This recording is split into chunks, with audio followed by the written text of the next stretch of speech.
Hey everybody, how's it going? This is video number 3 in my 2010 NC Miata series. In this video, we're doing the final teardown of the drivetrain and other final components so that we could drop the subframe and remove the transmission and engine for the swap. So in this early part here, we're removing some of the bracing underneath the car that gives the car structural stability and rigidity. This is because it's obviously convertible, and so since there's no rigidity from the top, it's supplemented in this way, but we have to remove it to get the transmission, the exhaust, the drive shaft, and some just supports that are in there too. So here I am removing them, and you saw my dad real quick making a note on which way is forward and which way is backward, just because if this is directional, we want to know for the future. It might not be, but it's just better to put it back in the way it came out in case. As always, I'm removing the bolts, or I'm replacing the bolts as I remove them so that I don't lose them. By now, after having waited for a couple of the final parts to come in, it's been a couple weeks, so I'm happy to know that when I go back to reinstall everything, all the hardware I need is already in the car, so it's just a simple process of quickly removing and reinstalling. So next on the list, we disconnected the exhaust pipe from the muffler because we're going to be removing the main exhaust from the engine, and this frees up some space to get into the drive shaft, and we just need to remove it anyway. So it was 215s that attached to the Copart exhaust, which is an aftermarket that I got. And just a really quick note that the exhaust for the 2010 Miata is a 15, which is kind of frustrating because it's the only 15 in the car. And personally, I would have appreciated if it was a 14 or a 16 because those are sizes that have been used on this car before. So we were kind of running around to look for a socket we hadn't used yet just for this one piece. So that's just something to keep in mind. If for whatever reason you're doing a build in the future, make sure that the bolts and nuts that you're using are like for like with the rest of your car, or else you're going to run into this issue too. And of course, this is a Mazda specific issue, so I can only really blame the engineers in this case, but I just thought I'd put it out there. So there we go, removing the exhaust pipe, and now we're discussing how to go about removing the connection. There's a structural support that you could see me touching right there, and that holds the transmission and the differential in place, and then there's also the drive shaft as well.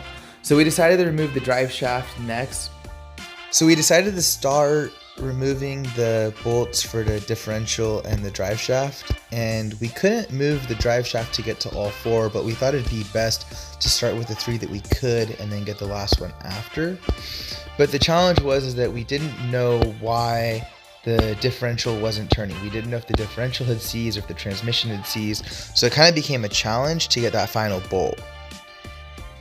And this kind of became a really long thing, and it was kind of frustrating in the end, such a simple fix, but we tried using a crowbar to move the drive shaft around, and that wasn't working, and you can see by that little arrow I was showing where that nut is. So then even though we know that the engine is seized, we thought, well, we'll try to crank the engine manually to see if that will turn the transmission. I was 99% sure that I had left it in neutral when I had removed the shift lever, but we were just taking a chance because we didn't know what had happened with the engine, and maybe that could have interfered.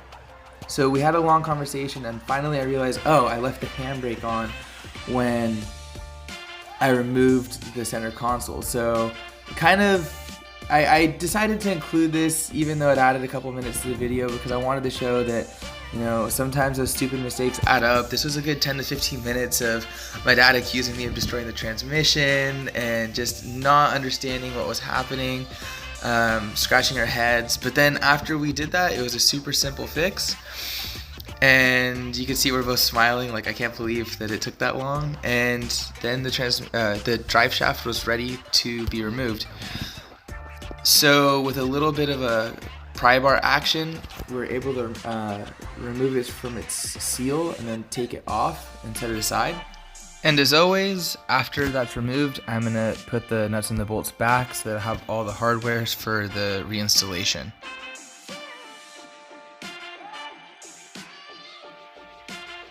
And next on the list is to lower the car on the hoist so that we can get to the reservoir for the brakes and clutch fluid. We're doing this because we're going to remove the clutch slave next, and we have to remove the fluid so that it doesn't drain from the feeder hose that connects to the slave. So I removed the lid and got the vacuola and removed the fluid from within, as I have done with the power steering and some of the other components of the car so far. And I replaced the lid because I don't want to lose it, and then the car goes back up so I could access the slave, which is next to the clutch, next to the transmission underneath the car. So here I am setting up the lights, setting everything up. And I would recommend not to remove the 2 bolts that hold the slave in before you remove the feeder hose, because if you remove those bolts, then the slave is going to be kind of wiggling around and you're going to be losing leverage on the bolt you need to remove. So once I did that, you could see that it's leaking a little because it's free. There's always going to be a little bit of leakage because you can't remove everything from the reservoir, but it's better than leaking the whole thing out because it would just go overnight. And with that, I removed the slave and just cleaned up a little after myself. And I'm going to reattach the bolts to the transmission so that they're there, as always. And this was the last thing that we did for that night. So before we headed out, I cleaned up the shop a little with my dad, just cleaning up the fluids that were on the floor because it's corrosive and greasy and just a mess and a hazard. And once we were done with that, that was the end of our night. And we came back the next morning to remove the final couple things before we could drop the subframe and engine and transmission. So here I am removing 2 of the bolts that would go underneath the transmission that are hard to access, while my dad is preparing to support the transmission because we're removing that beam that connects the transmission and the differential together. Mazda put it in the car, and it's actually really ingenious because it creates more rigidity in the drivetrain under power and braking, and it just creates that stiffness for better handling and better feeling. So while I'm doing that, my dad has a transmission jack holding the rear of the transmissions, and he's putting a chain under so that when we end up loosening this, the chain will hold the transmission in place. And here I am removing the 4 bolts from the rear. And the smaller impact I used didn't work at first, so I ended up having to use this massive impact to remind these bolts that I wasn't asking for them to come off. This needs to happen. And before we moved on, we were just trying to figure out how to keep the differential from drooping once this brace was taken off. In the book, it says to put a piece of wood there, but we were unsure how to keep the wood in place while we were doing this. So we put a transmission jack under the differential to hold it in place so that it wouldn't droop in the meantime. So as you can see here, there's the chain that is going underneath the transmission to hold it in place. And on the other side is the transmission jack that is holding the differential in place, which is kind of ironic because we did it backwards, but hey, it's going to work out anyway. And I think that the way we did it is pretty ingenious in my opinion. So here I am removing those 4 bolts, or those 4 nuts I should say.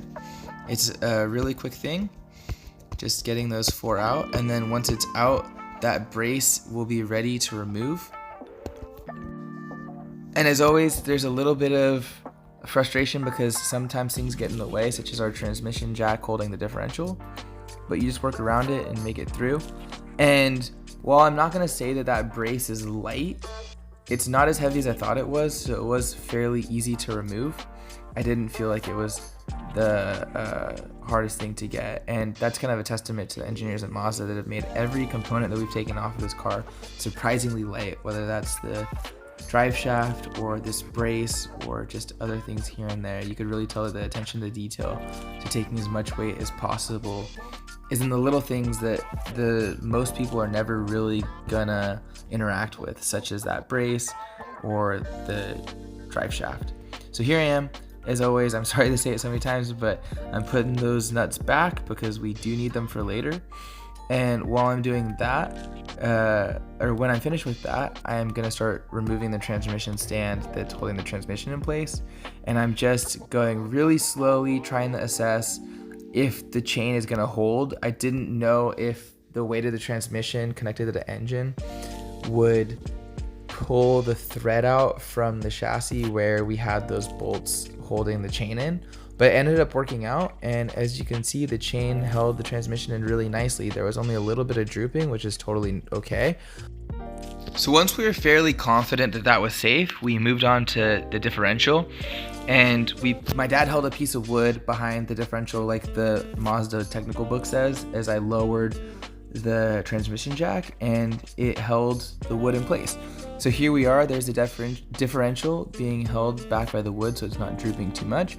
You could see the nuts are in place, and you could see that the exhaust, the brace, the drive shaft, and all the important components that were connecting the drivetrain together are removed, and that freed our space so that we could drop the engine and the subframe.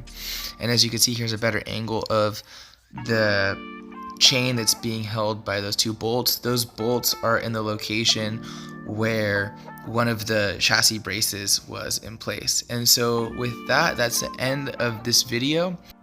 The next video in the series is going to be released on Thursday, where we're going to show the dropping of the subframe and the transmission and engine. So thank you all for watching, and stay tuned for that next video.